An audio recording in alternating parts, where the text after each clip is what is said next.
Dear IPA colleagues, as this message plays for you, I'm preparing to depart India, ending my tour of 5.5 years. First, let me say what an honor and privilege it's been to serve in this role and to interact with esteemed industry colleagues such as yourselves.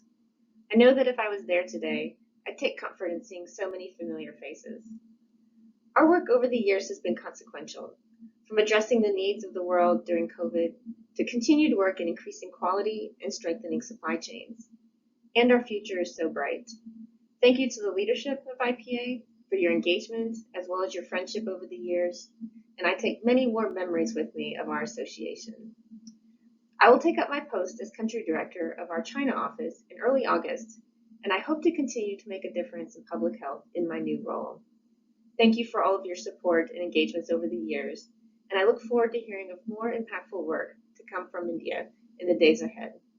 Please stay connected either through LinkedIn or other channels, and I wish you all the best. Take care.